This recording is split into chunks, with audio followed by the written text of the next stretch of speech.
Hi, I'm Rob Steinke and this is my Harness Makers Workshop. Welcome, come on in, all of you. Getting lots of new people from all the different countries throughout the world now, so come in and see what I've got for you today. Because today's video is hand stitching versus machine stitching, or using both, like in this pad. So I'm going to drop the camera down now and then I'll go through some things that hopefully you'll find interesting. Now we'll start on the bench with something I've got a full-length video on.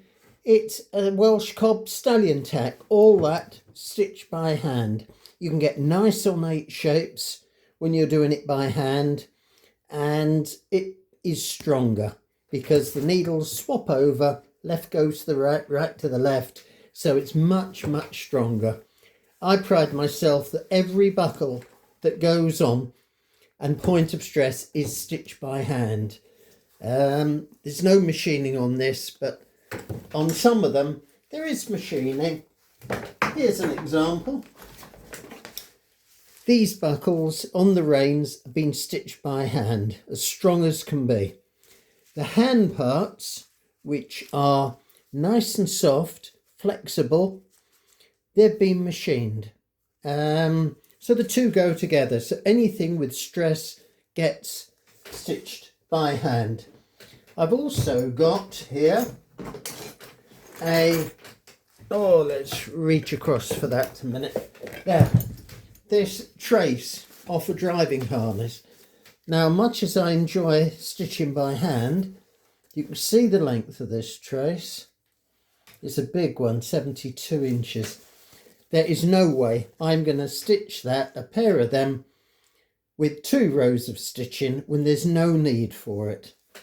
I'll finish it by hand and everything, but that goes straight on the sewing machine.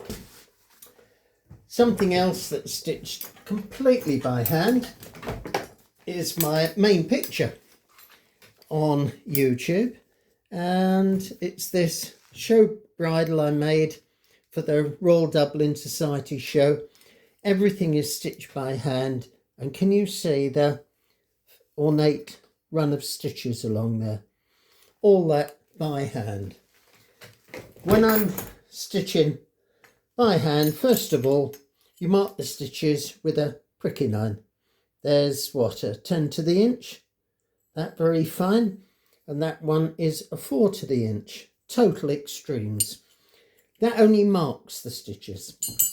I then use maybe yellow, black, maybe white thread. It's often I get it in ready wax. I'll still use beeswax to put more wax on the thread. It keeps the rain out, the sweat of the horse out. It makes it last longer, look better, and is safer. So that's my stitching threads. Now, when I'm making the holes right through, I use these very sharp awls. The needles are blunt. Those draw blood. They are sharp. And that goes through the leather. The needles come back. Now, an unusual needle. Here we are. A curved one. You see it there? So, to be frivolent, what you use curved needles for? Stitching round corners, which is right.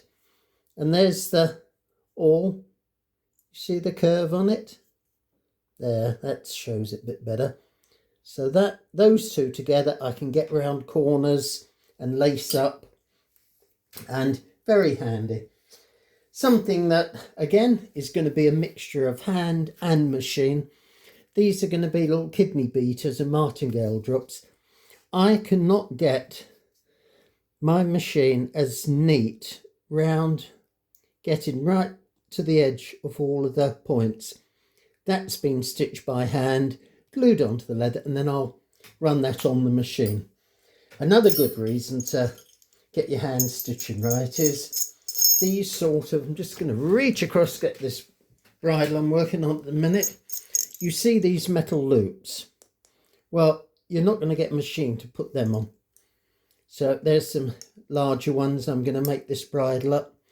And then this bridle, when it's all finished, will have its own little video on YouTube.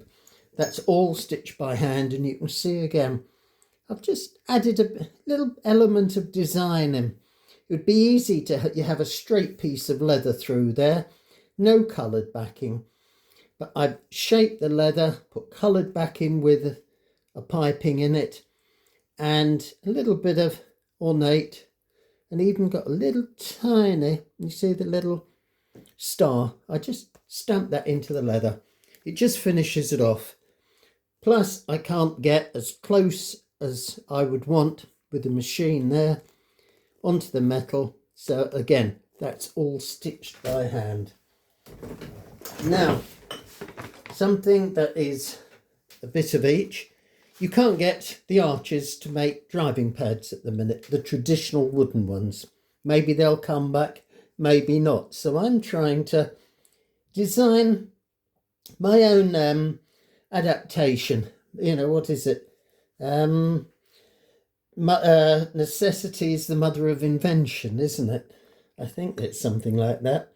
So that fancy piece in the middle, stitching, that's by hand, so I can get it absolutely exact. Round the edge is machined. And then to finish that off, I've got the pattern here. I've cut the painted leather for it. That'll be backed onto leather, machined round. That will fit onto there. So you're starting to see how the pad will be. But when I put the lining on, that'll be put on with a curved awl. So this is a combination of the two. Something else that is one of my specialities, simple thing, but it's popular, and that is handmade belts.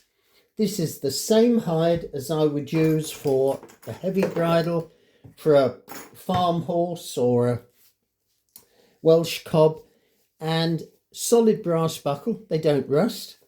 And then what do? Yes, I hand stitch the buckles on. You can see that one hand stitch there, 3 rows, one in the middle. That is going to last and last, not like some of them where you just get a couple of rivets and once they pop open, that's your lot. So that I think has covered some of the things you can see. Hand stitching, a saddler has got to know, or a harness maker, and a decent machine. I like my machine, but it only does certain items. So thank you for looking at this video. You'll see several others. It's great, new people each time. I can see you there. I'm very pleased to see you. So do come back, and if you can just press that button on the subscribe button, that would be most appreciated. Thank you very much. So cheerio for now, and I'll see you again soon. Bye.